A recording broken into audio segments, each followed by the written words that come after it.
Yo estoy Hellaman.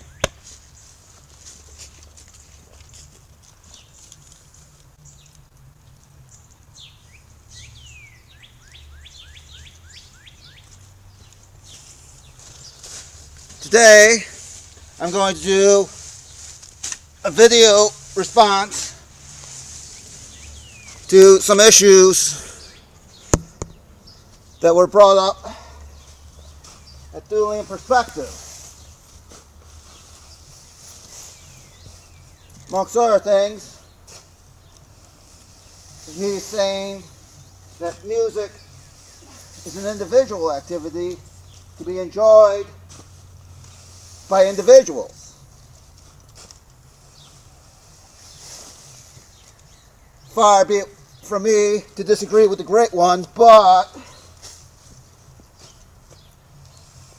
I was listening to Across the Sea by Leaves' Eyes. Yes, they're one of those much maligned, female-fronted, gothic, symphonic metal, or whatever.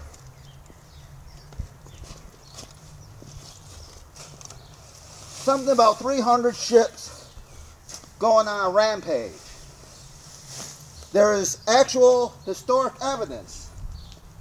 I forget exactly which city it was. Might have been Lisbon, might have been Cadiz. But anyway, 300 Viking ships showed up and they ran amok. Whether or not they had female war singers accompanying them to inspire them to even more magnificent acts than they had it in their hearts to commit, without some female nagging them day and night to ever increasing acts of glory. Anyway, 300 ships did show up at this port. Like I say, I forget which one. My scholarship is lacking sometimes. And they ran amok. I further think this impacted the development of Christianity, because I think Christians and Muslims in Spain were locked in a bitter struggle called the Reconquista. So, after 300 Viking ships show up and they burn down the port or something, I think military Christians and Muslims got together and said, something's got to be done about this. I'm not quite sure what they did, but anyway, the Vikings had to go back to England and reorganize. And that reorganization entailed, well, the Vikings were pagans and they worked with a conquering religion. But they just found out that conquering religion only goes so far. So what were they to do? Well, they had to administer the British Isles. And it just so happened that the British Isles were invaded by some people from the desert. Well, that's a story some people will say. These desert dwellers went to the British Isles and infected them with their religion. Anyway, this religion was a administrative religion, not a conquering religion. So, when you're trying to administer the British Isles, because you need the military strength to go teach them damn Christians and Muslims a lesson, you had to integrate Christianity into your beliefs. Those people who say, well, Christianity is not the same thing as it was back in, say 300 AD. Well, that's because, the Vikings, they did not want to give up their conquering ways. They just needed some administrative abilities. So they didn't want to antagonize the local population. So they, converted to Christianity.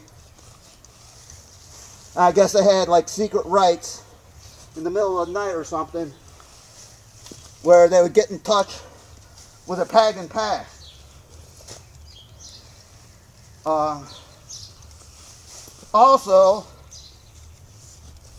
somebody seems to suggest 90% of all musicians are a bunch of narcissists getting up on stage saying, "Look at me." I know a few musicians, and a couple of them are not very successful. One of them should be Chicagoland's greatest rock star, but amongst his other problems, he's just too much of a narcissist. He's so narcissistic, self-centered, and psychotic, you would think he would fit right in with the Illuminati. But no, even those people have their standards. His problem is he's just plain lazy. I know another person, he's a piano player, and his magnum opus, if you choose to call it that, basically an angst-ridden, plagiarized version of the Peanuts theme, from Charlie Brown. That, and he is a liberal watermelon.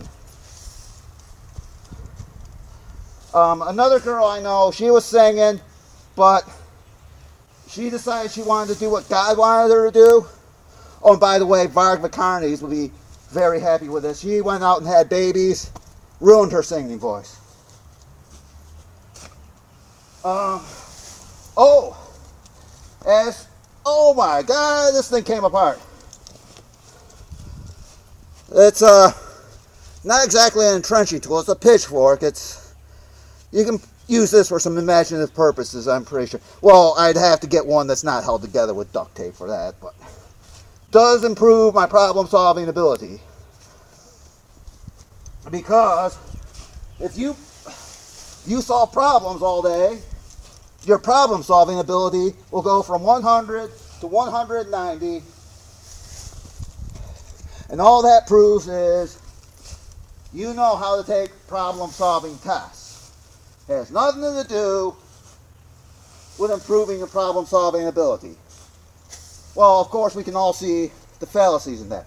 I do understand some guy with an IQ of 100, of course, I don't have exact specifics. Well, anyway, he kept taking IQ test after IQ test. Now, his IQ measures to be 190. I don't know that his IQ was originally 100, but anyway, it would show he's motivated to do something, and he got results. Here in America, we're a very result-driven society.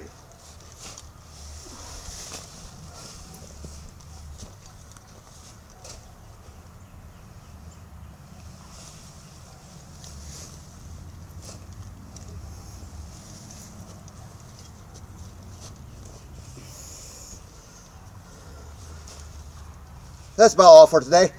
Violence out!